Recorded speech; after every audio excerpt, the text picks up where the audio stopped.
throughout this series, we'll be partnering with different experts in each webinar that will share their key practices with different practices and preventative measures. The panel today will consist of some of the Philippine industry's experts in the hospitality sector. Before we get to our panel, we want to have a special message that we want to share with you from our President and CEO of the Guam Visitors Bureau, former Governor Carl T.C. Gutierrez.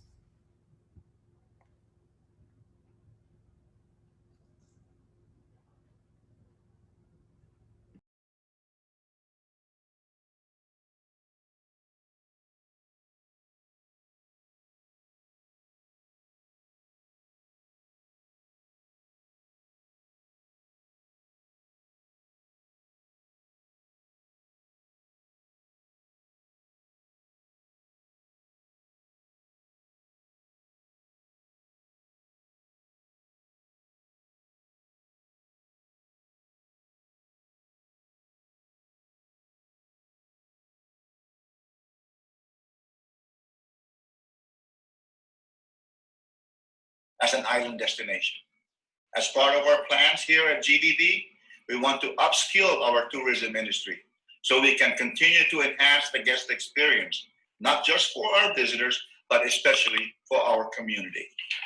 Top level of service should be something we strive for every day with a generous amount of our world famous hospitality and half-a-day spirit. We have a great panel of international presenters that are ready to share their tips and knowledge to reshape Guam's guest experience as we know it. So please pay attention, take notes, and learn from our friends overseas. We have more free webinars that are coming up. So consider this a gift from us to you. Si Diyos maasi, to our panel, and to all of you. Please stay safe, and let's continue to make Guam a better place to live, work, and visit.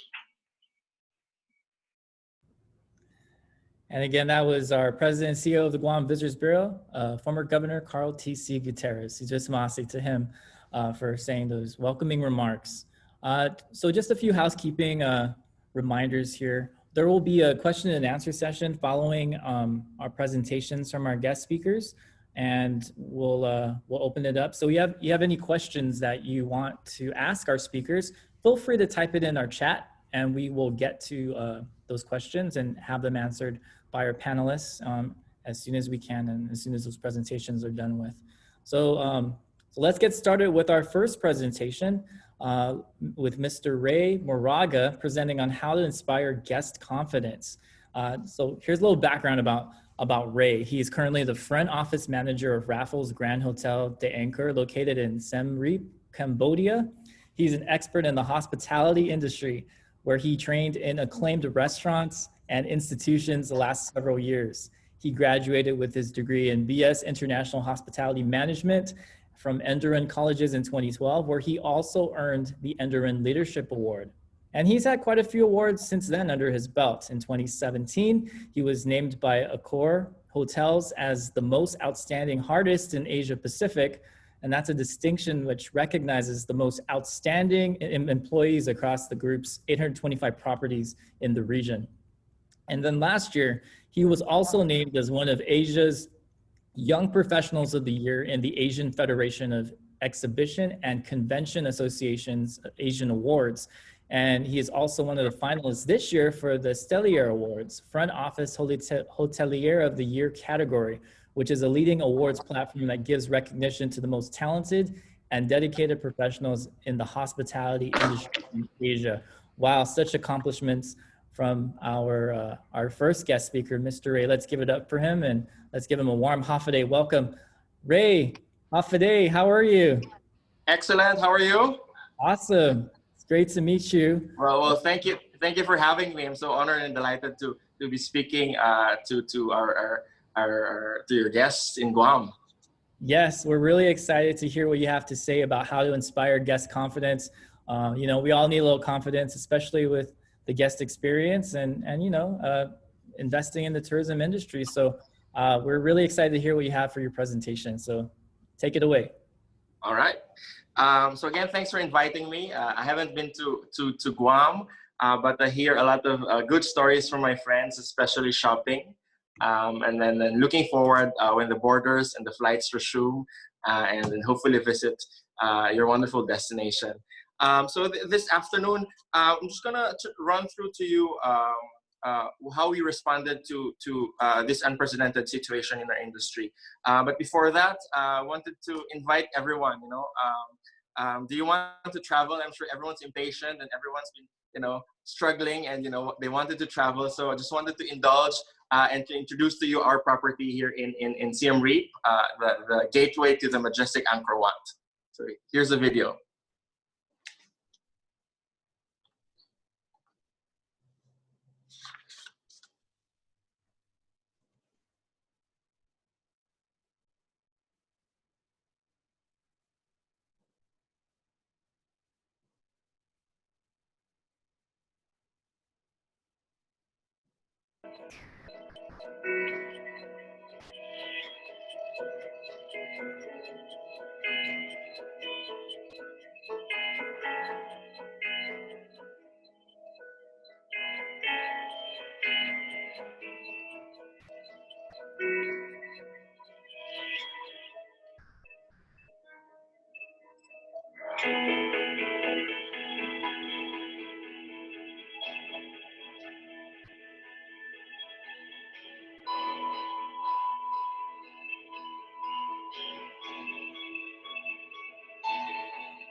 So there you go. That's just a brief primer of our destination. And just to introduce to you Raffles Hotels. So we're a very, very small group. We have 15 hotels around the world. Of course, we started with the original Raffles Hotel in Singapore, Siem Reap, Hainan, Manila, Seychelles, Dubai. And actually last month, we just opened our new hotel, the 15th hotel of the Raffles in Bali with 32 villas. So yeah, let's get into it. Needless to say that the last months has been very, very, very difficult to many of us, including myself and then my team here in Cambodia. Travel has been completely. It was completely. It halted. It was a complete standstill where no one could have imagined, and no one, in a way, no one could have ever imagined. So. It's quite difficult, but through the months, what we've seen is the power of humanity. Strength, optimism, resiliency, and these values are so important, and just the never-ending goodness of people around us. Today, this afternoon, what I'm going to talk to you about is how we responded to the situation as an organization, as Raffles, and then hopefully you'll be able to get some insights on ideas on how to be able to apply it there in Guam. So at Raffles, how did we respond? At Raffles, we always believed about emotional connection, and how we responded to this entire situation is through empathy. Empathy with our colleagues, empathy with our guests, empathy with the community and in the industry. So while our hotels were closed due to government restrictions, our communication was very, very much alive. You'll see in our social media accounts that it was very, very active. It was very important to retain communication because it's all about brand awareness, and you wanted our guests to think about Raffles when they start and when they begin to plan about their future travel. So you'll see some posts in the slide, just some messaging, and how we really responded during the situation. And in May, Accor, which is our global parent company, launched a global campaign entitled "Reignite the Love for Travel." So how did we come up with this? Is that during the lockdown, we've seen a lot of images shared in social media, picking about the love for travel, and some of them are actually a bit humorous. So we've launched this global campaign because we saw that when government started to relax restrictions, and we saw that there was a demand. And so we wanted to continue the momentum and really launch an inspirational campaign to inspire our guests to travel again. So here's a short video.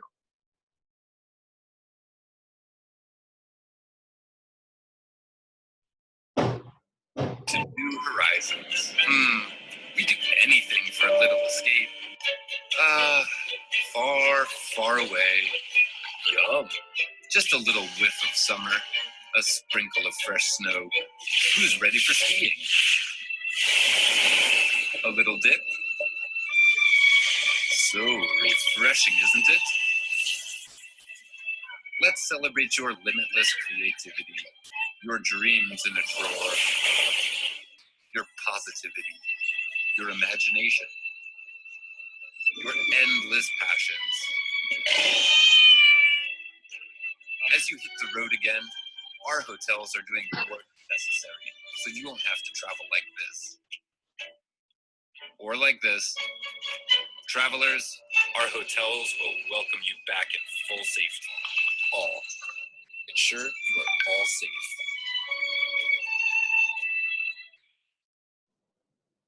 So there, as you can see, people want to travel and people are eager to travel, and as some destinations start to recover and slowly open up their borders, we have observed that there's a change in the market.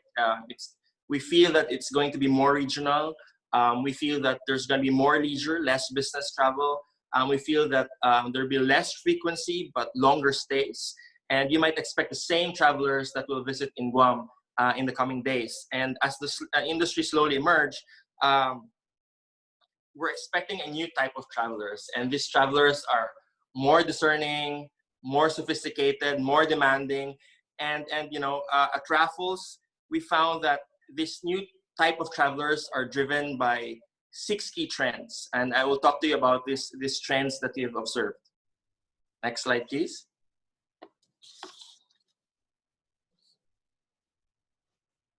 So we have 6 new trends. First is, of course, personalization. People want a bespoke experience. People want to travel and design their travel around their passions and around their preferences. And it's not going to be the same for all travelers. It's going to be different. Next is seamlessness. You know, it's important that everything works. Time is precious. And, you know, for example, you know, I'm a guest and I'm traveling to your property, and say I arrive earlier than the advertised check-in time, say of 2 o'clock, and arrive at 10 o'clock. You know, as a traveler, I would want to be able to have that room at that time, because I don't want to linger in the lobby and wait for my room and expose myself to possible risks. So seamlessness is very, very important. Next is relationship. People want a relationship with the brand, relationship with the people, relationship with the community, and it's very, very important. As a very important aspect of the journey. Next is connectivity. Connectivity and connecting with the world is very important, especially in this digital age. You know, the world is in our fingertips, and connectivity is very important. Next is authenticity, and with authenticity, people want to experience. People want to have the real experience. You know, people want to have a taste of the real life of a certain destination. And finally, heritage. Heritage, we know, brings confidence. Heritage brings credibility. Us as the Raffles, we've been here for almost over 130 years, and it builds credibility and confidence to our guests, that to assure them that we're able to deliver the new needs of travelers. And we're so lucky then that this is what Raffles is all about. So as we recalibrate and evolve in this new normal, of course, let's not forget that the essence and the foundations of all of this is about safety and security.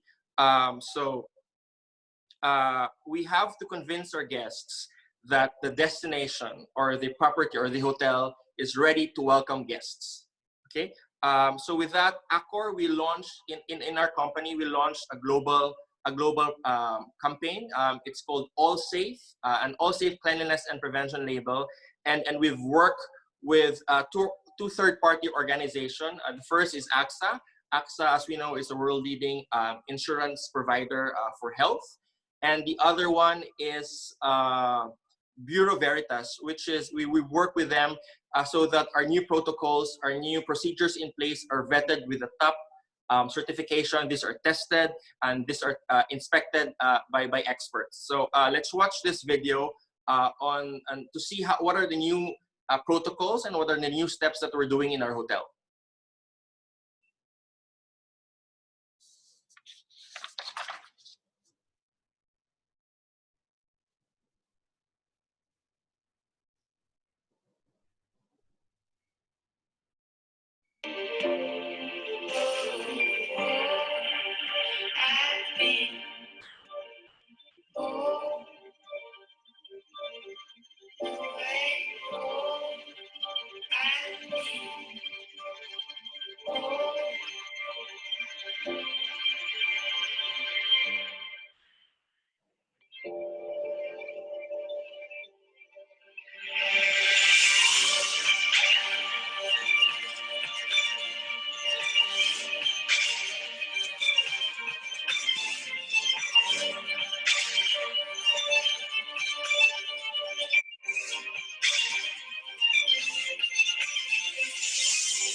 So there you have some of our new protocols and new steps. And in the last months, what we have actually done is we've reviewed the entire guest journey. And what is a guest journey? You know, the guest journey is not just about guests stepping inside your hotel. The guest journey begins when a traveler decides on which destination he wants or she wants to travel, and picking a hotel, reserving a room, booking a flight, transportation, checking in, checking out. This is the entire guest journey. And on what we did in the last months is we've kind of reviewed the entire guest journey and identified which are the high touch points. And we've kind of recalibrated and simplified it for our guests. So how to gain confidence of our guests. And for me, it's really striking the balance between ensuring that we have the new protocols in terms of the safety and security of our guests. But let's not forget that our hotels are not hospitals, and our guests are expecting a certain level of human touch, and that makes our guests more confident. It should be that guests should be able to rely on us. So for me, to be able to gain guest confidence is that we're able to strike the balance between new protocols, new health procedures, at the same time maintaining that certain element of human touch and not really losing the essence of service. And for me, that's how we gain confidence of our guests, and that's how we win them back. And before I end, I just wanted to share with you a compass that this is a personal insight from me, a compass on how to adapt to the new normal. So I have 3 key points for this. First is we really have to prioritize safety. The pandemic is a health issue. We have to prioritize health and safety of our guests. That should be the core and at the heart of everything we do. Partnering with this organizations such as AXA and Bureau Veritas, as well as monitoring World Health Organization news, as well as applying the local government policies of your certain destination. It's very important that our guests and our travelers feel assured and we're ready to welcome them back, that we have the proper training for our staff on how to handle this new norm. We have the correct tools and equipment in place. We have established new system to ensure that whatever we do, safety and security is the priority. Next, of course, is reliable communication. As I mentioned earlier, while our hotels were closed, we were active in social media. It's very important to ensure to give a reliable communication, something that's open, something that's timely, something that's very, very truthful, and that gives confidence to our guests. In our hotel, we've actually assigned someone, a dedicated person, just to answer all these queries and questions about the pandemic.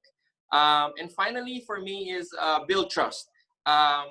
This is the time for hotels and tourism stakeholders to really make their brand synonymous in giving exceptional experiences, at the same time offering a reassurance that whatever they do in the destination, in the hotel or activity, whatever activity they choose to do, that the safety and security of the guest is the utmost importance. So for me, this is a compass to what's the new normal.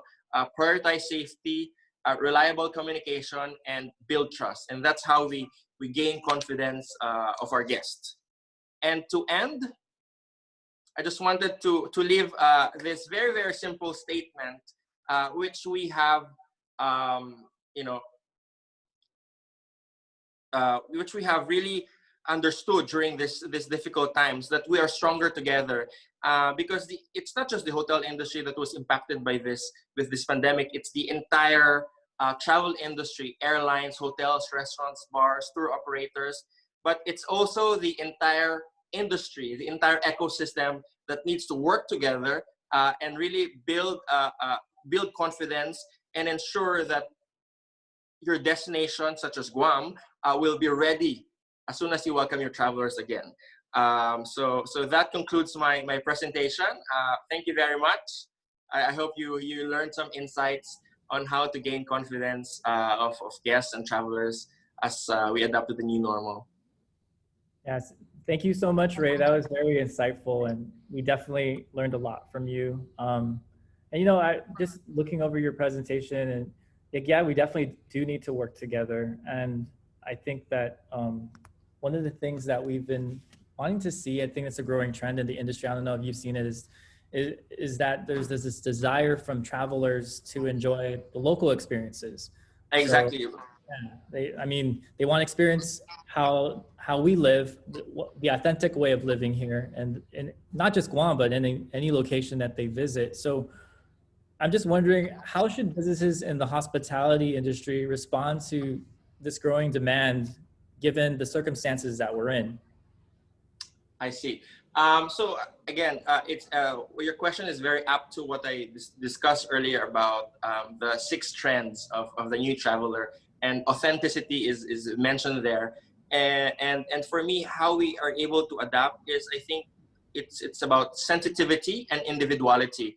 Sensitivity in terms of the traveler who's going to a destination, and also sensitivity towards the host, towards the destination. And like, for example, in Raffles, we've been busy the past few months in devising new experiences for guests.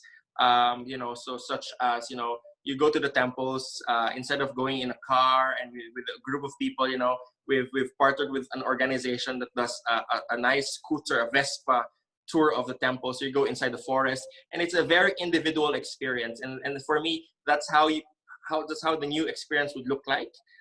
For example, we also have this tour called Siem Reap Art Insider, where an art curator will be going to different ateliers and galleries in town, and it's a very, very, very bespoke, very personal experience, and it's very individual.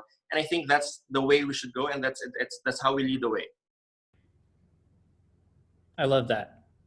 And we're going to hear a lot from you during our Q&A portion. So we're looking forward to what people, our participants, and their questions for you. So for those of you that are still wondering, how can I ask questions to Ray? There's a Q&A button there in our webinar. So if you just look at your screen, just type your question in there, and our team will get to it, and we'll ask these questions to the amazing Ray Moraga.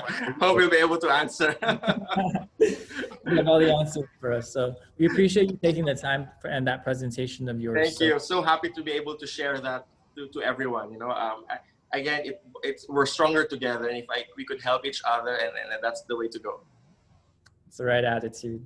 Thank you again, Ray. And now, while Ray's going to relax a little bit, preparing for his Q&A, we're going to transition over to our second speaker. His name is Mr. Chef Thomas Wenger. He's presenting on understanding the essentials of building brand value and applying flexibility. So here's a little bit about Chef Thomas. He's currently the Senior Vice President of ADF Enderun 101, Inc. and Enderun Hotels, and they're a hospitality management solutions provider in the Philippines. Chef Thomas has over 36 years of experience in hospitality and food and beverage management. His global experience includes executive sous chef positions at the Oriental Singapore and Makati Shangri-La, as well as executive chef posts at the Royal Hong Kong Jockey Club, the Royal Meridian Bangkok, Le Meridian President Bangkok, and Mandarin Hotel Manila. He's a very well-respected figure in hotels and the culinary world across the Southeast Asia region. Through his leadership, Enderan Hotels manages properties such as Midas Hotel and Casino, Pravado Hotel Group, and Feliz Hotel Boracay.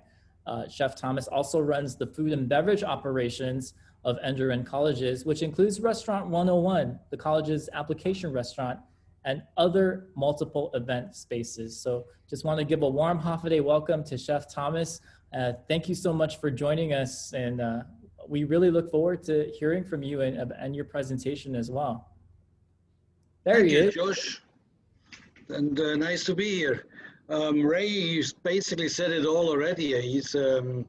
He certainly set this up very well. So we're talking a little bit about brands here, and what we need to keep in mind is that it really goes, as the saying goes, out of sight, out of mind. So we have to find ways how we're going to protect our brand. We have to find ways how we can reserve our brand, and ultimately, hopefully, when everything's back to normal, actually have a stronger, better brand as such that we go along. Next slide, please. We have to reevaluate where we are. I think this is the perfect time. We basically are all on skeletal mode. Our key personnel is working for us. Now it's basically time to look of where we can go and what we can do. We have to look at our hardware. Is there anywhere we basically want to upgrade as such? We have to obviously do a lot of upgrading in terms of hygiene and so on, right? But do we want to do something else? We have a large buffet restaurant. Do we want to now basically take that buffet restaurant out and do that in a different concept, which is more up to date and more today and more with the new normal after the pandemic when the people come back? The software, the services of the hotel, everything, IT solutions, everything we can now basically do and really evaluate where we want to stand with this hotel, with this restaurant in 3, 4, 5 years. Building it now gives you the best opportunity for your future as such. You want to look at your brand message. Is that still the same? Is it still valid after we're going to go back into full operations? Or should we actually change something? Sometimes when we're looking over a period of 10, 12 years, we actually need to say we haven't really changed our brand. Our customers has changed. They have become younger, they have become more family orientated because we went with the business with them. But have we really changed our message, or have we just basically gone with the waves through it? And we want to make sure that now is the time we basically can change this message, can build our new brand out there, can change and tweak our image to the public, that we basically have something new when we're actually going to go and advertise ourselves again for the new normal, right? For when we will go into, when we have all the customers back, where do we want to be? What makes the difference to a customer of the future? The customer will change, for sure. The customers get different ideas, new things come along. Right now, there's a big change going on, obviously, but also before and afterwards, there will be more changes coming on as we go along. What makes a difference? What makes our property special? What makes our property grow better and grow faster and be more flexible to changes than other properties hopefully are? What keeps us ahead of the curve? Next slide, please. Now, during this time, you got to keep on communicating. Ray had it before. He was talking about social media and so on.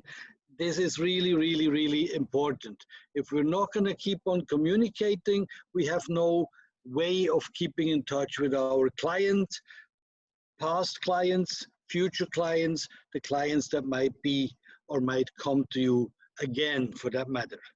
Direct mails obviously are one way to communicate, and then there's obviously social media. Videos work well, small videos that show how beautiful it actually is, even though at the present it might not be visited, people can actually see how nice it is, right? This obviously goes through all the different social media opportunities you have as such, right? And you need to make sure that you absolutely, this is really every post, every comment on social media you need to reply to. This is something which we see often and too often really, that people just don't reply to comments. If it's a compliment, say thank you. If it is a complain about something, a negative comment, take it as a positive criticism and reply to this person. You only then you can actually turn a negative into a positive. If you just let it sit there, it just doesn't do anything for you. So you really need to keep on social media posting. You need to keep on finding ways to promote yourself, right? You need to keep on getting your activities out there. You need to keep on to post your changes, your positive changes that you're doing right now out there. Direct mails are probably a bit more interesting for packages or anything you might want to do, right? And you need to post, you need to reply to any post or any comment that is really made through social media or other channels per se. Be active in the community. You belong to somewhere, your community, and be active with it. Participate in community projects and post them afterwards that you were part of it. That keeps you alive within the mind of the people, and it keeps your staff active, and it keeps your brand out there. Very, very important. We do that everywhere in all our hotels, that basically we help or be part of the community, whatever is around it, whether we do something with the frontliners, whether we help out the project, whatever it might be, we want to be part of it. And I think in the end of the day, every hotel has to be part of the community around itself. The better the community and the better everything around itself is, the better in the end of the day the hotel is looking as well. Advertise your changes through your channels. You want to make sure that whatever you have implemented, whatever you have changed, whatever the guest can look forward to the next time, that you advertise that you basically get that out there. It is fairly difficult to advertise that people are now basically can have alcohol gels and whatever else on every corner of the hotel. You don't want to advertise what is already a given and everybody must have, but you want to advertise these parts where basically you have an extra step to it or a certain special treatment which you basically want to highlight. You have to advertise your changes. You have to advertise what the guest can look forward to by its next visit, hopefully fairly soon. Can I get next slide, please? This is something which we're doing right now everywhere. We're making new pictures. We're updating our imagery on social media. We're updating our OTA, our online travel presentations. Every online travel, whether it has basically a lot of photos of you up there, you want to make sure that they are basically reflecting what changes you have done in terms of your requirements, in terms of your hygiene requirements, now in terms of your safety requirements. They should be the best photos out there and the current photos, right? Present changes must be applied, show new features and solutions, applications you're using, advertise all the changes you've done. Show new IT solutions for that matter, if you have them implemented already, right? This is now important to a guest. He doesn't want to come and see what was yesteryears. He wants to come and see what is today. He wants to basically book onto pictures and onto onto images which are current. And that's very, very, very important. So you should really go make all these new pictures of your rooms, of your common areas, of your food and beverage outlets, of your pools, of your health and wellness areas, to basically present them properly and present them again new. It will make such a difference when OTAs become busy again, when people go to all these OTAs and book their stays. You need to be able to show yourself from the best and most current application you have, right? Can I get the next slide, please? 4 things I wanted to bring up, and it's just 4 things, just like Ray had 3 things. I have 4 things I would really stress with everybody to look at. First of all, what services will you set you apart in the new normal? We need to basically upgrade everything. Some items are government mandated, and some items we want to put additional on top of it. But as hoteliers, we are service people. How do we set ourselves apart in the new normal and give the person the service they really feel they should get? Imagine imagine you as a guest. You're going to go to a hotel, and you obviously have to go through all the protocols and all the temperature checks and all these kind of things, and that's all okay. But then you want to see a friendly face. You want to be able to relax. You want to sit there. You want to probably have a nice meal. How do we set our services to make the guest feel welcome, to make the guest feel taken care of despite all the restrictions you have? We are responsible to the other guests. We are responsible to our staff. We are responsible to ourselves and to the guest itself, that we uphold and remind people of the restrictions that are mandated. But we also have to be responsible to serve and to keep him happy, to go the extra mile, to show service beyond what is mandated, and to basically feel him at home in our hotel. And that's probably very, very important. We really, really need to work on that. And that, I think, is a key point of where I would go, or where I would revisit, where I actually feel happy despite all the restrictions. Feeling secure and confident is obviously the key to great customer feedback. It will be all about hygiene comments. It will be all about comments for making sure and ensuring or commenting that everything wasn't the correct way done, and so on and so on. This has to do with health. It has to do with my health as a guest. But then after that, I'm looking for that certain extra service as such, right?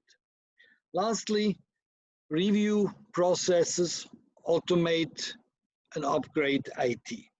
It is now the best time ever to look at all the steps you do, all the paperwork you do on a daily basis, and all these kind of things, and really evaluate and say, do I still need that? Is this really a necessity? Don't I have to, could I rather use these people to serve more guests rather than using it in the back to do some kind of paperwork as such? Automate your processes, upgrade IT, whether that is in the restaurant, whether that is in accounting, whether that is in front of the guest, but make sure that whatever you review, whatever you decide is always, always for the benefit of more and better customer service. Now, really, these are the key things I think you need to do to your brand. First of all, reevaluate your brand. See if you're still on the right track where you want to be. Second of all, keep your brand alive, keep your brand current by keeping up your social media activities. be part of the community, and making sure that you're keeping yourself in the mind of people, right? And then lastly, look at the service part. We have all the restrictions, we have all the necessary steps in place. Now you want to welcome the guest and make him feel welcome, make him feel human, and make him feel taken care of despite all the restrictions he has. You want to have a guest that comes to your hotel that basically says, I had a great time. Had to wear a mask all the time, but I had a great time. And ultimately, that's what we want to have, right? So that's pretty much the four steps which I have. I think that's, if we can achieve those, we're going to be in a better shape when we reopen to full occupancy everywhere again. Thanks, Chef, for all those tips. You know, I was listening to what you were saying about keeping yourself in the customer's mind, and just there's a lot of updating and upgrading that people need to be constantly aware of in their businesses. And of course, like the buying behavior of consumers has changed over the years, you know? So especially with this pandemic, everything has changed. And I just wanted to ask you, how important is it to manage your online reputation? Let's say if you're a hotel or an optional tour company, or given that everything has changed in having that, you're not having that physical presence anymore, you're having this online reputation that that needs to be managed because everyone is social distancing, everyone is away from each other, but they still want to be involved. You still want to be in the customer's mind as well. How important is it to manage that? Oh, I think it's key. It's online reputations, online, whatever image of you that is out there, and it doesn't matter whether this is on a Facebook or on an Instagram or wherever it might be, or on an OTA. Whatever image is out there is basically a mirror of what you have, right? It's a mirror, or should be a mirror, of the services you give, should be a mirror of the quality you have, and should be a mirror of how dynamic and how service mindful you are. It's not always easy to show flexibility. It's not always easy to show human touches and services through pictures and animations and as such, but you have to try. You gotta understand that these days people do not leave the house. They are basically go shopping from home. They do their regular food shopping from home. They will also shop for the next trip, the next holiday, the next hotel, everything from the palm of the mobile phone or from the computer, right? So it becomes more and more and more important that our imagery and the way we carry ourselves through social media, through OTAs, whatever is out there, anywhere to be found, that is fully professional and reflecting of your standards, reflecting of how you want to be showing yourself. So it's very, very important. To me, to be honest with you, that is probably the biggest shift in the last 15 years into that we have to really, really, really look at this these days and make sure that everything that's out there is to the highest standards you want to hold yourself to. Yeah. Having said that, once the guest comes to the hotel, that's obviously when then the human touch, the human service, and you know, when the welcome, the personal welcome comes into play, and that's obviously where you have to verify what you actually promised through the online reputation, right? Right. So it completes the full experience. Absolutely. Your actual experience in the hotel will need to verify of what you have put out there on your social media accounts, on your online travel agency presentations, on your website, and so on, to make sure that basically the guest has a verification, says, yes, it really was that great as it was shown. Right, awesome. And that's an important thing. So the service element in a hotel will never go away, and it shouldn't go away. It's called hospitality, but it has basically now much more IT components to it. It is absolutely okay these days to have online check-ins, or rather check-in counters or anything like that in a lobby. While 15 years ago, if there wasn't somebody to check you in, it was just not a proper hotel, right? And then these kind of things change. But you need to still be there for the guest and ensure that you can verify your fantastic image you're going to put onto website or onto anywhere else you are on display. Awesome. Thanks for those words of advice, Chef Sure, Thomas. And anytime.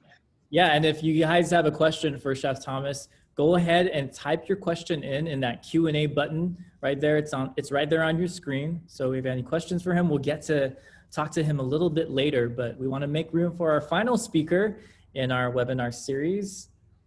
Let's go to Miss Belle Castro. She's going to be presenting on a skills refresh, how tourist industry frontliners can adapt to their new roles to their new role. Sorry. She is one of the founding faculty members of Enderun Colleges and is currently the Assistant Dean of the College of Hospitality Management. She is an expert lecturer and administrator with a demonstrated history of working in the higher education industry, being skilled in food and beverage, event planning, hospitality management, wine, and advertising. Dean Bell holds a degree in restaurant operations from Le Cordon Bleu in Australia. And she also has a Master of Arts in Gastronomy, which is double badged program of Le Cordon Bleu and the University of Adelaide in South Australia. Pretty cool. If you really want to know about wines and spirits, she's your go-to girl. In addition to holding a level 3 award in wines and spirits with merit and level 2 award in spirits and with distinction from the Wine and Spirit Education Trust in the United Kingdom, Dean Bell successfully completed the WSET Wine Educators Program and is certified by the Wine Scholar Guild as a French wine scholar. She is currently a WSET course educator for levels 1 and 2 in wines and oversees all the wine programs offered by Enderun Extension. She also is a certified sherry educator. So all her personal interests and research into food history, cuisine, and culture have led her to present work at the Symposium of Australian Gastronomy and also the prestigious Oxford Symposium of Food and Cookery. Man, all of this background, Dean Bell, is making me just want to grab a drink or just eat. I'm hungry right now. that was longer than it needed to be. But you know, it shows how much time that you've invested, not just in your education, but in food, wine, and cuisine and culture. So we're really excited to hear what you have to say just on how we need to have a refresh with our skills that we've learned through the years and all those new roles that apply, especially during this pandemic. Okay, let's get to it then. And thanks for having me. And thanks to Ray and to Chef Thomas for making my job a little easier because they covered a lot of ground. So we can actually go straight into it. Sweet. Okay. Yeah, go ahead. First slide, please. Okay, so, our first two speakers did touch on this, and these are the stuff that we now know, and by we, I mean all of us. Number one, we can do more with less, and that's a double-edged sword because what has happened? We know customers have now changed their priorities. People have lost jobs. They have now redefined what businesses are important and what they can do without. And that's actually some of that will be permanent. Part of the reason why we know we can do less is because we got a little bit comfortable in the last 5, 6, or maybe in the last 15 years. And the word that people throw around is, the companies that are still open are on a skeletal workforce, which is a metaphor. But when you say skeleton, you assume that there was meat on the bone and then also that there was fat, right?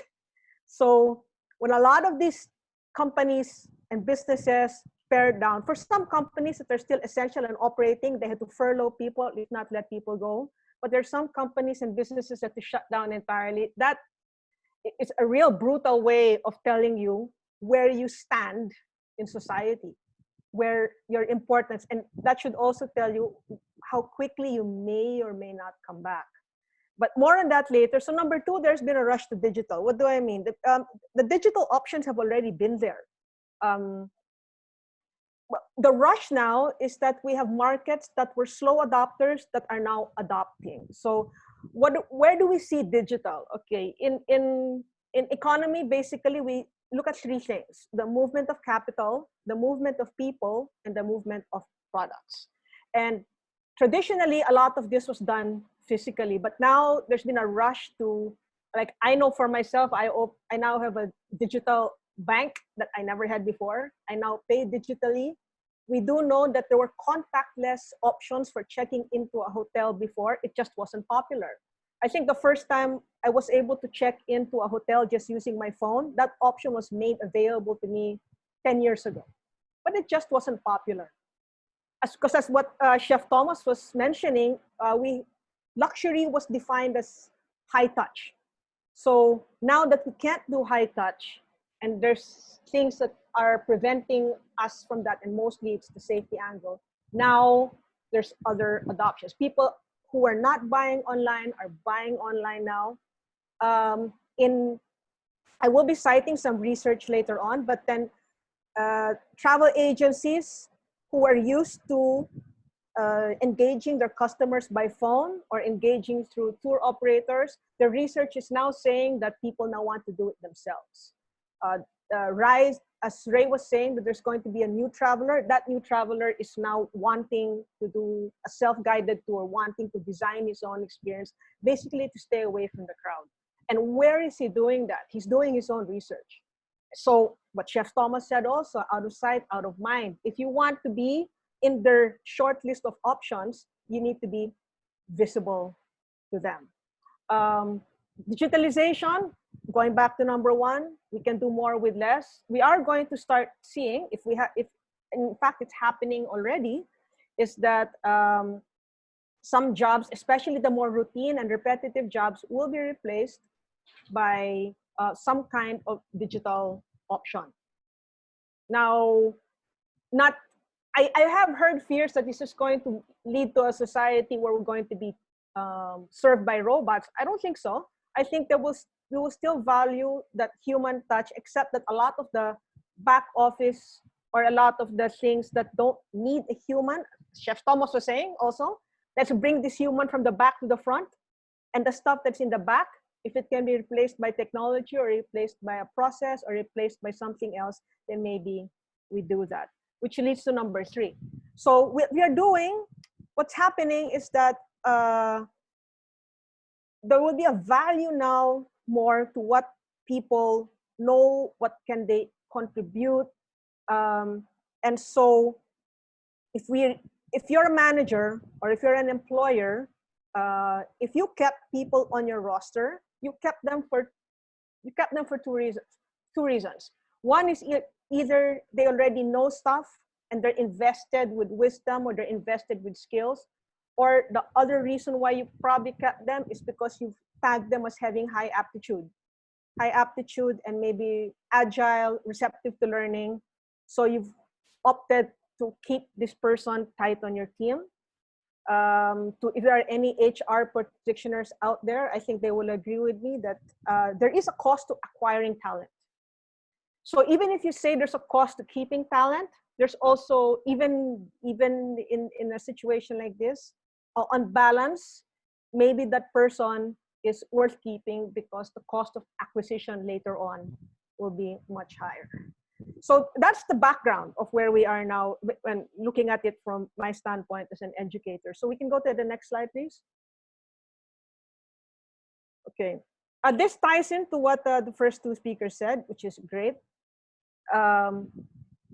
We should be focusing on getting a personalized experience to our guests as opposed to just getting the job done. And that for me is the fundamental difference between service and hospitality. Service is when something happens for the guest. The plate went from the kitchen and got to their table. The water found its way into the glass. That's service in the sense that the customer did not have to do it for himself. but that's not the same as making them feel welcome, making them feel safe, making them feel they were taken care of. Now that's hospitality. So you see that we have, even in your experience as a guest, I'm sure you can think of places where things got done, which you got what you wanted, but you had to wait. There was no care for your comfort. There was no care for your time, but you got it. As opposed to a place where you still had to wait. You still had to, there was a bit of, you may not have gotten what you wanted because it's out of stock or whatever, but they were somehow able to manage the situation. Maybe the room you wanted is no longer available, or the tour you wanted, you can't take it because it's raining or whatever. But in that situation, you forgave it, you tolerated it, you understood it because your provider found a way to make it personal. You were a guest and you weren't a number. So that's what we try to teach. Well, in my career, I've been trying to teach students anyway, how to make that leap from just service to hospitality. I'm gonna put Ray on a spot here because I have a story about him when he was still at was it at the Fairmont or the Raffles? Ray, the pili nuts. Do you remember the pili nuts? Unmute. Yeah, I'll let you unmute it.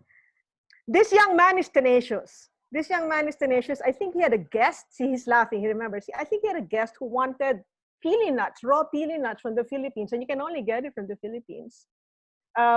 And I think yes. Yes. Yes. I okay. remember that. That's Okay. just when I was starting with the industry. You know, I was a concierge. You tell the story. You tell the story. Okay. so I was a concierge. So you know, I had this nice desk at the lobby, and people just come to me. And you know, in Manila, it's a business destination, so most of our requests were really transportation, dining reservations. And one day, this guest, a CEO of a super high-end car company based in Singapore, said, "Oh, my wife is into natural and sustainable and healthy food." And I said, "Oh yeah, how can I help you? Did you want to restaurant recommendations?" Like, no, we're looking for this famous nut called pili nuts. He's like, "Oh yeah, plenty of pili nuts. You know, like we have a supermarket down connected to the hotel, and we'll be happy to source one for you." I was like, "Oh no. What you want is the freshly handpicked ones, still with its shell." And I was like, and that originates from Bicol, which is I don't know how long. It's like an hour flight from, or like 45 minutes flight from Manila. So I was like, I was really scrambling where to get those pili nuts. Good thing we had friends at the Department of Agriculture. And so I tried to contact them and say, "Hey, I have this request." And they say, "Can you do it for me?" It's like, "Oh, okay, let's call the director of the region, something region of Bicol region, the Department of Agriculture in Bicol region." It's like, okay, if you just help me because I need it tomorrow because the guest's leaving. So finally, the next day, a box of hand-picked pili nuts, still in its shell, was delivered to our hotel, thanks to the Department of Agriculture, led by now Tourism Secretary Berna Puyat. So, Well, there you are, and that's just nuts. And that's just nuts, yes. That's just nuts. And Okay. it has to be flown from Bicol to Manila, and I think what you're talking about, personal experience, and that's the optimum. That's really a perfect example of how personal service could get, you know. Yeah. Okay. Thanks, Ray. You're welcome. Yeah. Okay. Next slide. Yeah, because I was also going to say, because yeah, go to the next slide. It's a very slim difference between what is confidence and what is trust. I mean, people put those things back and forth, but there's one definition that I do like. Trust can be blind. You know, we trust that the sun will come out tomorrow. We trust in a brand. You know, you can go to a new hotel, you've never been there before, but because you know the brand, you trust the brand, you will go in. Confidence, on the other hand, is something that is built on experience. Confidence is something that comes after you've validated your trust in something. So when you look at when you look at what Chef was saying, what Trey was saying, also this confidence building small steps can come back to you in loads. Because I've been telling that pili nut story for what, 10 years has it been, and um, it's something that will eventually pay for itself. Okay, so a few tips. When this whole pandemic started in March, people were asking us to look into our crystal balls, and then we said, so what's ahead? And he says, we really don't know. But one thing we did say, and also it's because there were also people whose jobs we needed to protect, was that don't wait for what happens. I mean, you should be nimble and do what you can now. Look at your business model. If it's not working, quickly adapt. I think Chef Thomas will have stories later on if somebody wants to ask him what he's done. He's been doing nothing but jumping from like one lily pad to another and not sinking. Okay, and we also know that in past crises, and we're talking about big ones, World War I, World War II, the Vietnam War, the dot-com crisis, the subprime crisis, and we all that those, if you want to, those who recover the quickest were those who were present even during the crisis. And they were using the pause to prepare for when things could get going. So I know it's quiet, but the time should be used now to see how you need to reimagine what you're going to do. Because when you say new normal, what does new normal mean? The root word of normal is norm, standards. So standards of society will change. The customer has changed. We have to sort of like predict, but we have research for that. I know. So it's not all gut feel. I mean, there is a lot of research going around on what we can do to anticipate for this new customer. And going back to the title of my topic in particular, now you need to look at your human talent, in your organization. And I think it's really important also because money is finite, product is finite, but what is not finite is the human spirit. If you can get people to invest and commit to the project at hand, 100, it's the only thing that has a true 110%, a true 120%, the human spirit. What people are willing to do and the lengths they will go to contribute if asked to contribute. So for my next slide, which is actually my final slide, if Ray had 3 and Chef Thomas had 4, I have 5. Okay, so yes, do what Chef Thomas said. Look at your brand. Look at your brand first, because you need that's going to be like your North Star. This is my brand. And then your business model now is the one that adjusts to what you want your brand to be, what your brand to represent. When you have that, look at the skill sets that you're going to be needing. Now, there's a difference between reskilling and upskilling. I have to say, reskilling is that maybe somebody needs a new job. Like in a low-touch environment, maybe your bellman in the hotel or the doorman, and if you have such in your hotel or restaurant, maybe he's not needed anymore. But in a situation where we now need more personal experiences, maybe this guy is very warm, he already has that, can't speak English, then reskill. Teach him that. Maybe he knows the local area very well, and he can show you around, take you to all these other places, but he doesn't know how to drive the Vespa. That can be taught, right? So you can reskill and you can also upskill. Like if somebody's already doing your advertising work and marketing work for you, but is not so skilled on digital marketing, the principles are the same. All you need now is to upskill, which leads to number 3. You can launch tailored learning journeys to close the gap. Some of this can be if you're unemployed, for example, because there's some people out there, I know you're unemployed. Your luck is that there are so many places now that where you can get this for free. There's there's Coursera, there's so many online courses. There's Coursera, there's edX, there's eHotelier. You can do all that.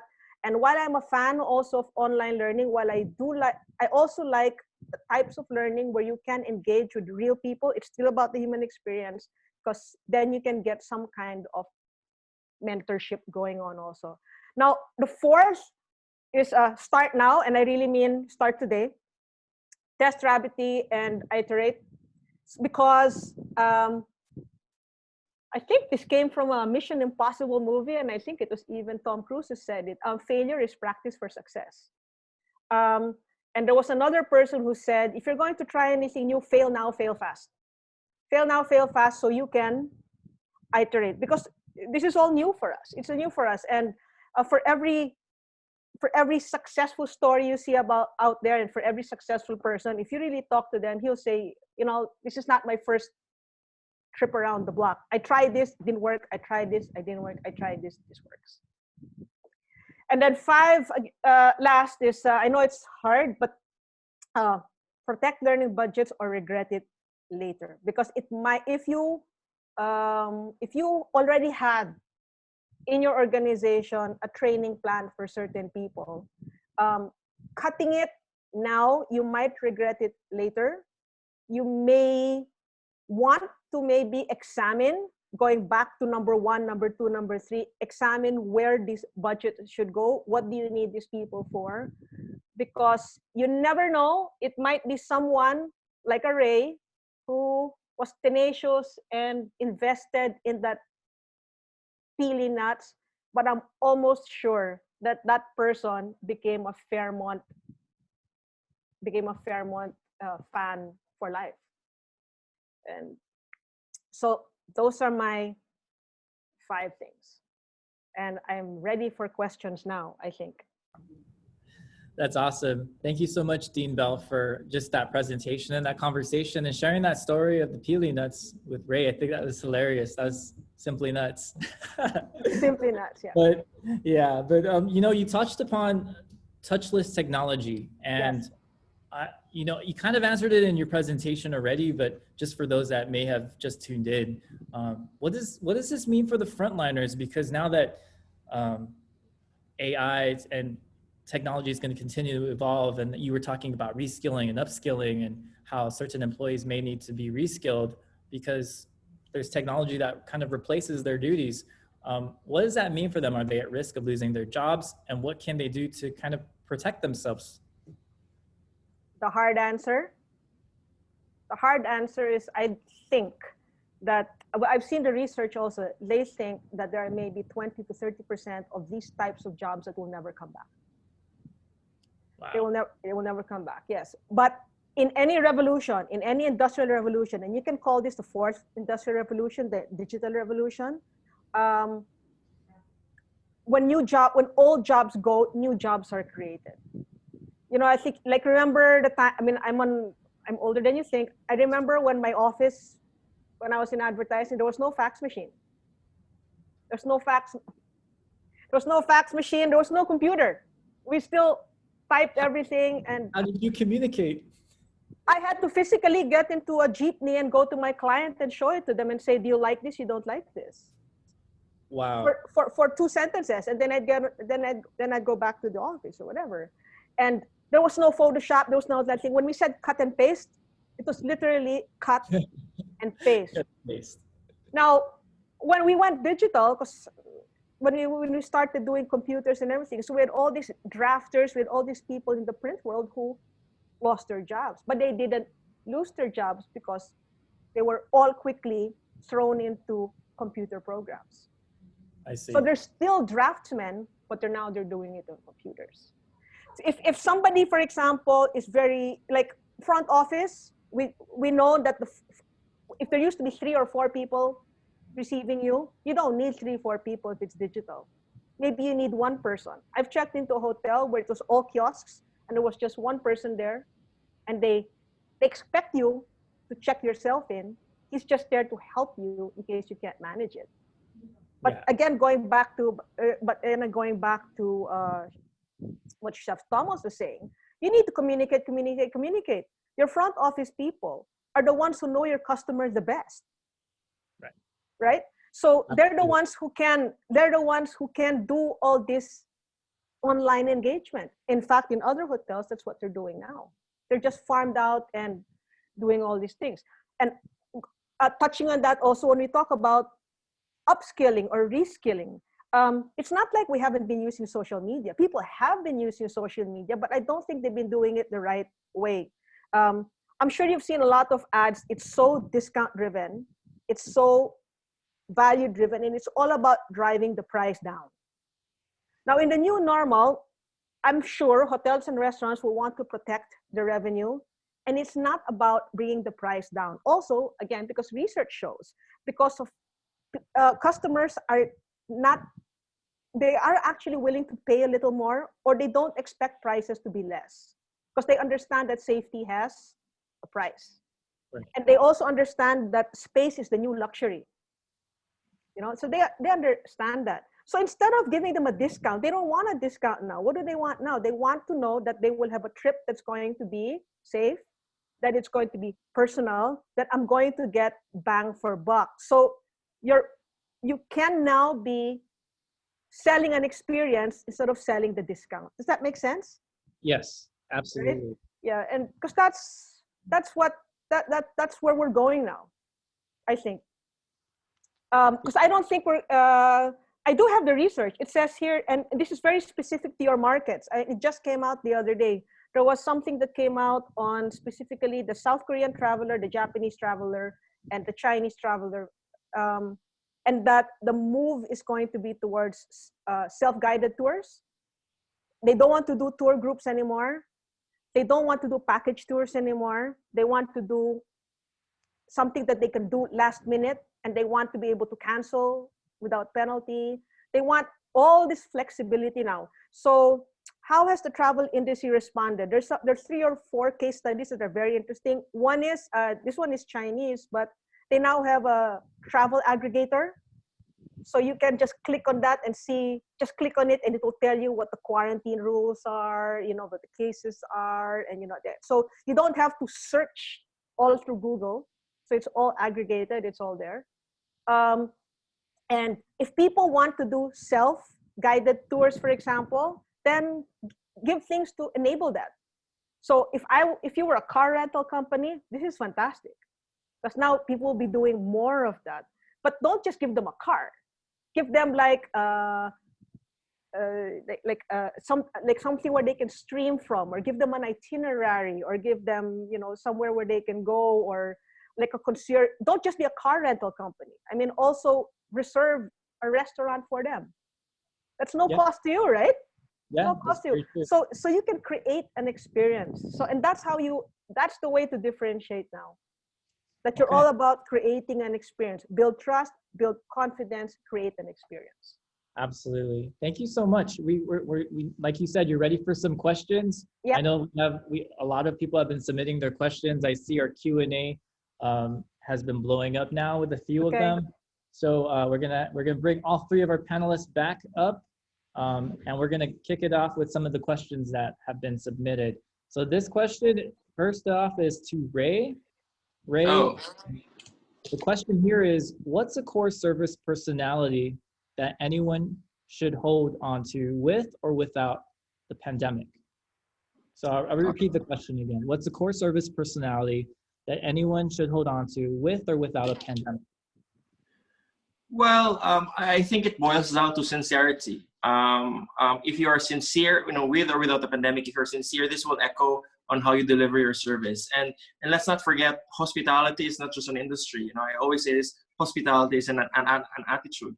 To be sincere with your service, I think, is something that someone should hold on to with or without the pandemic. Well said. Thank you for that. Next question. This one is for Chef Thomas. So for Chef Thomas, the question is, for smaller businesses like boutique hotels or smaller restaurants, how can you keep a brand's integrity intact amidst the pandemic? Question again is, for smaller businesses like boutique hotels or smaller restaurants, how can you keep a brand's integrity intact amidst a pandemic? Well, I mean, you have to base it on the clients you have and the clients you want to reach, right? It doesn't matter how small you are or how big you are. Obviously, bigger companies, chain companies, they have whole departments working on everything there is out there per se, right? As in a small property, an individually owned property, maybe even. Obviously, that has to do a lot that the general manager or maybe the small little PR department is looking after these matters. But you start off with the clients you had. You want to make sure that those people know you. You invite them for their anniversary. You send them a happy birthday greeting. You show them how the hotel is still great for these people which have been staying with you. They've been loving you, and hopefully they will come back, right? So that's what you start off with. And then basically you're looking at your key markets where you get your clients from, right? And that's where you basically try to project yourself outwards through your social media, through your OTA exposures and whatever. So it really doesn't matter if you're very big or very small. Bigger companies just have bigger departments that can work with it. And it obviously, how should I say, more minds to do it. In smaller individual properties, you just have to do it for those people which you really want and those people which you love. They've already been with you, right? Your database, your people, your guests, your clients. Often you know them by name, you know them by face.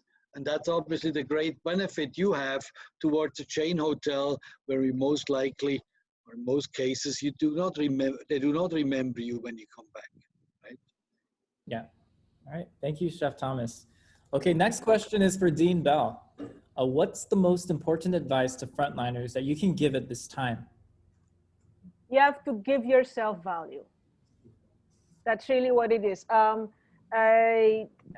This upskilling and reskilling, for example, doesn't have to be something that the company pays for. It may be something that you do to invest in yourself. Also, it doesn't have to cost much. There are places online where you can get these courses. It could be something also, it doesn't have to be all physical skills, by the way. I think language is a very easy skill that you can upskill even from the house. We have looked at research, and the number one skill gap you will see in any market is communication. So it's not just being able to speak the language, being able to use the language. You know, because written English is different from spoken English. And spoken English is different from hospitality English. You know, there are scripts, see, Ray's nodding his head, he knows exactly what I talk about, right? It's almost like a dialect that you have to learn, right? So I would just say study. I mean, actually that's my failed lockdown skill, my upskill. I promised myself that in 4 months I'd be speaking even basic Portuguese. Didn't happen. I didn't even start. But my point is, day one of lockdown is I'm gonna do this. I'm gonna do this. I'm gonna learn this. So, awesome. Yeah. Awesome. Thank you. So, yeah. And I hopefully you'll learn that Portuguese in I don't know. the next 4 months. Need to start. Yeah. Yes. I think Chef Thomas may have answered this question already, but we'll go ahead and read it out. With technology evolving globally, how do you think 5G will impact your business? I mean, 5G is really just an upgrade and then obviously a betterment and as such, right? We are often in the hospitality and resorts in remote locations where it probably is going to be a little bit away from until 5G reaches us as such in every corner, right? In city hotels, that will be more the case. But the more and more that we do mobile devices, we check in on the mobile phone, we open doors on the mobile phone, and so on and so on, we're obviously also more prone or must ensure that our service is basically better there, right? And 5G will hopefully help us to be more reliant, or can be more reliant on the services we get. I don't think 5G really does anything for hospitality other than basically providing something where we can base our IT solutions on it as such, right? So it will come, but it will take some time. I cannot foresee every little island in the Southern Pacific having it very, very soon, but it will obviously be from the cities and then it will branch out and ultimately it's probably everywhere, right? Right. That's very true. Okay, thank you, Chef. We also have a question now. This one is for Ray. This is asked from Philip. He's asking, what about prices of services? Do you think it's a good time to put a premium on services or just retain old prices? This is also a compound question. So are people willing to pay more for security? Well, I guess in terms of price point, people who want to travel are taking risk, and people who are taking risk would want to pay more to ensure that they're safe and secured. So I think reviewing the price points is very important. Also striking that balance. Of course, there's some costs involved. We're talking about personalization, and sometimes personalization can entail some costs. So I think you just have to strike the balance, and it's a good time to review while it's still quiet. Okay. I know, Chef, you wanted to also answer this question as well? Yeah, Ray is obviously working with raffles, so he has a little bit of a different customer than the 3-star resorts down the road per se, right? Put it that way, it is not the time to raise prices beyond reach, right? We cannot try and raise prices and make up what we were able to or were not able to make in the last 6 months due to loss as such, right? We need to price on the market. We had a lot of people that basically couldn't travel or can't be traveling because they lost their jobs and so on and so on. So we obviously in hospitality in general have to look and be very, very price sensitive. And that's the way we will start up with. There will be obviously the 5-star luxury properties. They're swimming on a different level. They will obviously have a certain clientele which have the means to basically splurge on it, and they will splurge on it. But for the grand mass of hospitality, it will be basically making sure that your prices are sensitive to the customer's buying power, and then hopefully you will get your people into your hotel to come. I don't think that we can put a premium out there that says because we need to put alcohol in the rooms and whatever else you can charge a little bit more. I would certainly not package anything into a hygiene cost or anything like that. Whatever room rate you will set for reopening and ultimately as such needs to basically be based on you wanting to get the customer back and based on what the market can or is willing to pay for, right? Right. Okay. Thank you so much, Chef. Yeah, no worries. Next question is for Dean. Dean Bell, the question is, you were referring to some studies earlier. Yeah. So this question is, where can we find these studies that you're talking about? Okay. I'm going to put a link in the chat now. Now, a lot of these studies, as you can imagine, are not free. You need access to them. But they come from McKinsey, Boston Consulting, and the China traveler reports tend to come out of China, and then the Japan traveler reports tend to come out of Japan. So, but what I would do is, the one I posted is, this just came out, and that particular report was funded by Lufthansa. So you need to pay them to get the whole thing. But what I would do is just on a daily basis, that's what I do. I just type COVID-19 traveler sentiment. And I just keep on, plugging that. And you will find maybe Forbes has an article, or the Economist has an article, or the New York Times will have an article, and then that article will lead you to the main study. Or you can do it the old-fashioned way, is that you just go to an online library, and if you're at university, you have that, and then you can go and see what things are added. But I'm sorry, I can't just. It's not a one shot. That's what research is, right? That's what research is. You sit there and you just dig and dig and dig and dig until you find something. But what I would love to do, I mean, I can do it. I could work with Jessica. I could work with the travel bureau if there's anything, and then you can actually add it to your website. I mean, I know you have a website, and then some of this information now can be disseminated to everybody in the group. Save people all this hunting. Absolutely. Yeah, we'll pull together all the resources from this webinar and package it nicely for all our attendees here today. So thank you for that. I saw you post in the chat group, and it looks Krishna says thank you as well. So, okay, we have a few more questions that we want to answer before we close out our webinar. Thank you again to everyone that's still with us. The next question is, this is actually for anyone in the panelists. Do you think that this is the comeback of the hotels versus the home sharing companies? Do you think this is the comeback of the hotels versus the home sharing companies? You're talking about Airbnb? Yeah, Airbnb. Probably, yeah. You're one, without saying it, are you saying Airbnb? I think that's what they're saying. Yeah. Chef Thomas, I let you go first. I think that there are two different markets, and the one basically will not necessarily exclude the other one. Having said that, there's obviously a certain travel segment which will fight for both worlds, right? Yeah. As such. And depending on how much of that market is out there and thus traveling, it will obviously be a fight and survival of the fittest.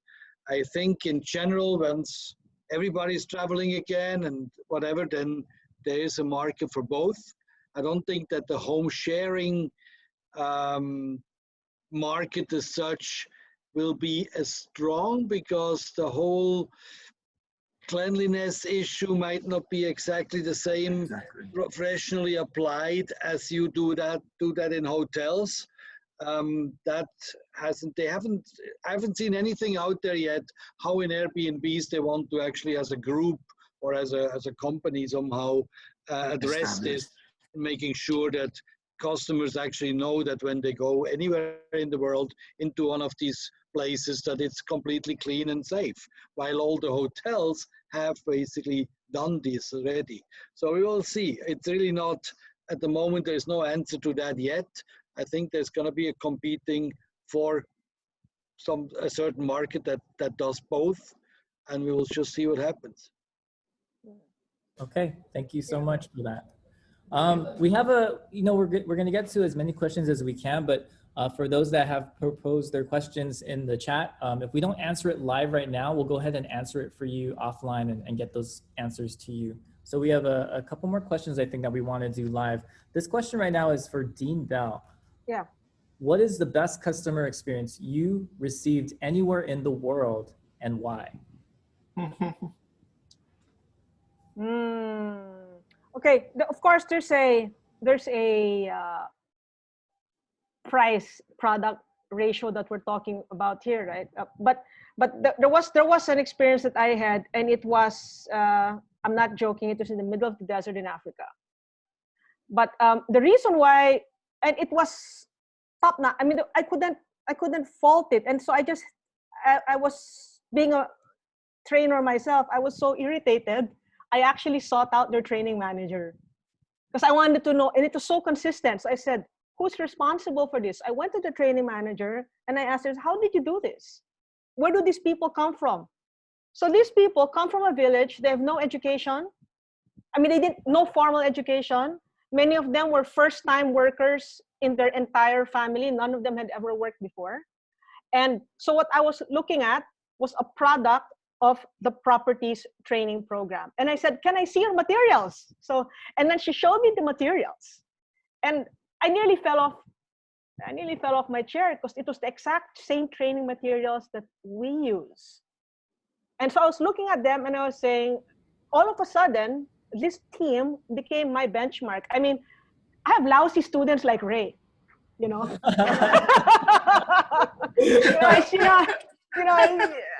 No, that's what I'm saying. I mean, and then, but so when I saw this, I said, oh my gosh, this is now my benchmark. I mean, they have They don't have the advantages other people have, and they only have teachers and training materials, and yet look at them. So that has been my inspiration ever since.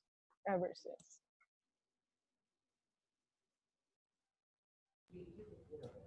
Okay. So I have this last question. I guess it's for me. This is from the chairman of PATA Philippines. Oh, that's Bob. It's like, okay. Hi, Bob. Bob. So he's asking, when is Guam expected to open to tourists, and could you share Guam's COVID stats? Yes, we'll be happy to share that with you. Guam never actually closed for tourists. It's just that there's been a lot of restrictions that are going on right now. So of course, for those that are coming from high-risk countries, they have to be quarantined, regardless of whether you're a resident or a visitor. For those that are low risk, if you're coming to Guam, you have up to 5 days to stay here, and you won't be quarantined or tested, but then you'll have to be tested on the 5th day if you try to extend longer. Obviously, this is going to be changing as we go through this whole pandemic. There's going to be spikes, there's going to be improvements.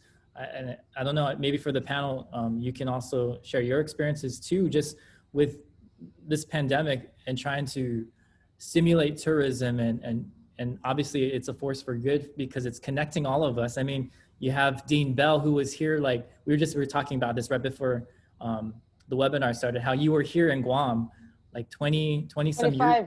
25 years ago. 25 years ago, and it was a completely different experience. She stayed at the Hilton Hotel. Hilton's still here, but obviously the whole experience changed. So, you know, in reopening tourism and trying to welcome visitors back safely, what's the expectation for you guys on your end? Because obviously we're all connected, and having this webinar here is showing us how closely we are to those experiences. But I'm sure on your end, there's some challenges that you're facing.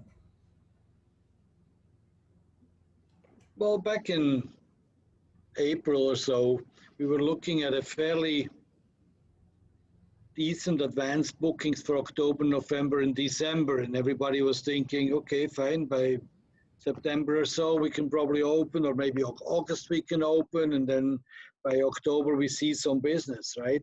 If you're looking at advanced bookings now, these October and November bookings are gone. And that has to do, obviously, a lot to do with the Philippines. So the Philippines went in many ways backwards a little bit, more restrictions again, as the cases are on the rise, right? So we are now basically looking more or less at the write-off for this year. We might be able to do a little bit of a Christmas business or anything like that, but in generally speaking, it doesn't look like October or November will bring any meaningful business to the Philippines as such. We're already middle of August, right? So we only have three, 4 months left, and then it's Christmas, right? Right. I cannot tell you yet what next year will bring, and I don't even want to guess, because quite honestly, it is just too early to tell, and it's very local, right? You, however, are a little bit in a different situation because your cases are not like ours, where we're on the rise still. You seem to have a fairly good and stable environment in that sense, and you're looking at certain markets to open if possible. So maybe you're going to be different, right? If you're looking at Europe, for example, they had certain countries which they opened, Spain, for example. So people from, I don't know, Germany, France, and Switzerland or whatever went to Spain, and now basically they closed it again because the cases increased.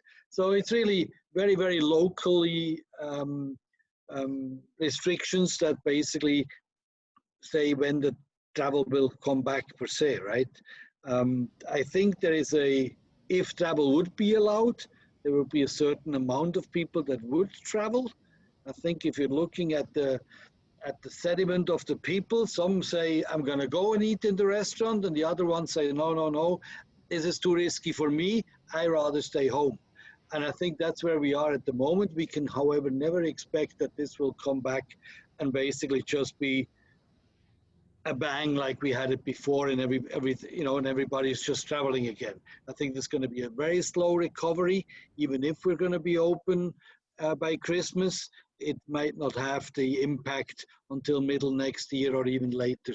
All depends a little bit when that we get vaccines, when that we see decreasing of the cases, and so on and so on. And speculation for that is just really not my place to do and not my place to know, right?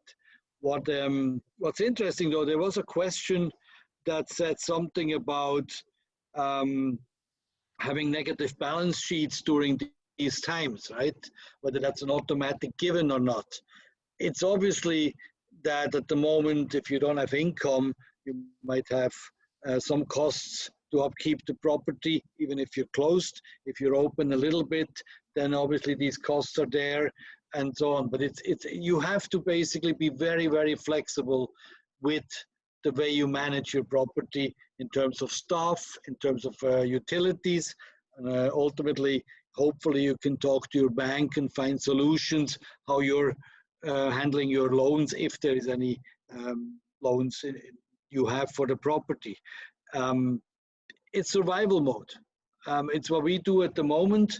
We basically work on F&B quite a bit, but it's not like I'm making profit out of F&B. It's really more to give a few people a job, not to lose money, to make sure we stay in the positive, but also to basically hire a few people, make sure that they can survive. And basically, hopefully, when we can build on this, then these people will be there to start off again and to basically bring us back to where we were, right? Yeah, And, I like what you said right there, where it's just about, we're in survival mode, and that we're just trying to help people get along. And so right. until things are getting better. Here in Guam, our infection rate is less than 2%. It's one of the best in the nation, but there's still measures being in place where if there's a little spike, the governor rolls it back, and it's just going to continue this way until our new normal turns into another new normal, and that's probably with the vaccine and other medical resources that are available. Yeah. So I just want to thank all of you for sharing your thoughts and your presentations. And before we wrap up, any final thoughts for our audience here? And just anything. Be flexible, have a positive outlook, look after your staff, look after your well-being, and hopefully hopefully the sun rises soon again. And then basically we have mastered that challenge to us all, really. Awesome. That's really what it is. Thank you, Chef. And how about you, Ray and Dean Bell? What are your final thoughts for our audience here?